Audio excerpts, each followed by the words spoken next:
Moi, je m'appelle Amadi Ag Mohamed Abba, de l'action de capitalisation pour le développement local, membre du mécanisme de la société civile. Tout d'abord, je voulais signaler que si jamais ma caméra s'éteint, il ne faut pas m'en vouloir, c'est dû à la qualité de la connexion. C'est pourquoi beaucoup de membres du mécanisme de la société civile ne peuvent pas allumer leur caméra, il y a un problème de connexion. Donc, Monsieur le Président du CSA, Monsieur le Président du groupe de travail à composition non limitée, distingués délégués, Madame, Messieurs, bonsoir et bon après-midi. C'est avec honneur que le CSM vous remercie pour les efforts accomplis afin de faire du CSA une plateforme bien animée. L'occasion est toute bonne pour rappeler le courage remarquable des participants au processus de négociation, notamment de nos propres secteurs. Au Sahel, en Afrique, ma sous-région d'où je viens, il est observé qu'une crise humanitaire avec des besoins importants pour aider les populations affectées par des catastrophes naturelles et des conflits armés depuis plusieurs années. En raison des facteurs combinés d'effets des changements climatiques et de conflits armés, il convient de remarquer les efforts des petits producteurs du secteur primaire qui tentent de relever les défis d'adaptation au changement climatique pour satisfaire les besoins alimentaires afin de survivre. Ce contexte ne favorise pas les systèmes d'approvisionnement durable en aliments. Il influence par contre les habitudes alimentaires des populations autochtones, y compris les éleveurs nomades, dont l'alimentation est largement à base de produits d'origine animale. Qu'il s'agisse d'éleveurs nomades ou de producteurs de céréales, la reconversion est alors plus que nécessaire pour vivre dans un environnement difficile du fait de la persistance de l'insécurité et la fréquence des catastrophes naturelles. Tout ceci pour expliquer la rudesse des pratiques des populations pour survivre. Les programmes d'aide humanitaire sont mis en œuvre par les États et leurs acteurs partenaires sous forme de bons en nourriture ou d'argent cash au profit des groupes vulnérables dans les zones les plus exposées.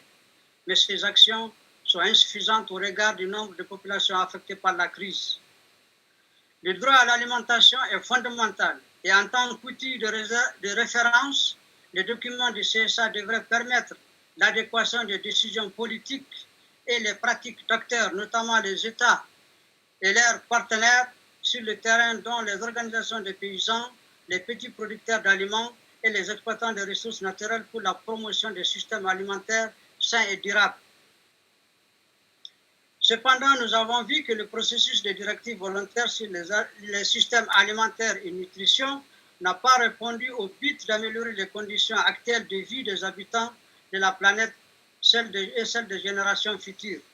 Au cours des dernières semaines de négociations de directives sur le système alimentaire et la nutrition, nous avons pressenti des positions rigides de certaines délégations et le rejet de nos propositions, bien qu'elles soient formulées dans un esprit de compromis.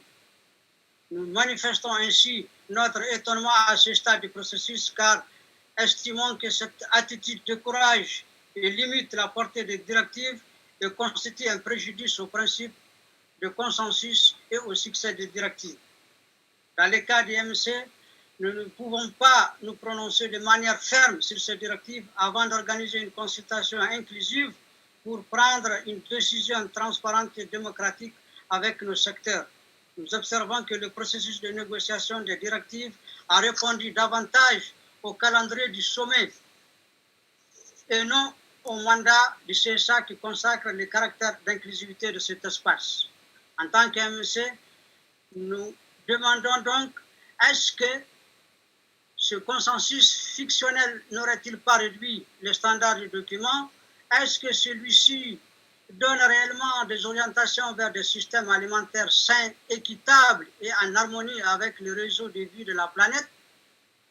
Où est la vision collective et la stratégie pour répondre à la conjoncture de la crise actuelle? Nous voulons élargir et partager ces réflexions avec les membres présents aujourd'hui. Notamment, nous encourageons les représentants des pays les plus touchés par les inégalités globales, la faim et la crise environnementale à se joindre à ces questionnements. Ces directives ne bénéficieront-elles réellement nous bénéficieront-elles réellement? Je disais ce matin, plusieurs intervenants ont fait des observations et remarques en lien avec la pertinence du texte des directives en faveur des droits de l'homme et les principes d'inclusivité. Donc le CSN soutient ces déclarations, notamment l'approche droits de l'homme prônée par la Norvège et l'approche d'agroécologie avec les systèmes alimentaires territoriaux prônés par l'Espagne, le groupe Afrique, etc. Nous remercions également les représentants du Bureau du Haut Commissariat aux droits de l'homme pour son intervention de ce matin. Nous rappelons également, nous manifestons également notre satisfaction par rapport à la position des États-Unis pour son soutien à la Déclaration des Nations Unies sur les droits des peuples autochtones et sur le principe du consentement libre et éclairé. Face au résultat final de cette journée et suite aux interventions que nous avons écoutées ce matin, nous avons effectivement constaté une certaine inégalité en termes de mécontentement.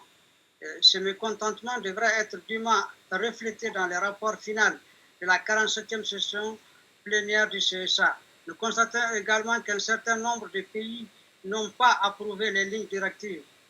Enfin, Monsieur le Président, nos petits producteurs continueront à s'engager pour que le CSA puisse apprendre de cette dure leçon et puisse surpasser et gagner ce challenge en stimulant à travers ces futurs documents des comportements nouveaux, socialement, économiquement et environnementalement acceptables, sans compromettre l'avenir de futures générations et que cette dynamique à l'échelle mondiale soit dupliquée au niveau de chaque pays. Merci le Président pour votre indulgence qui m'a permis d'achever ma déclaration. Merci.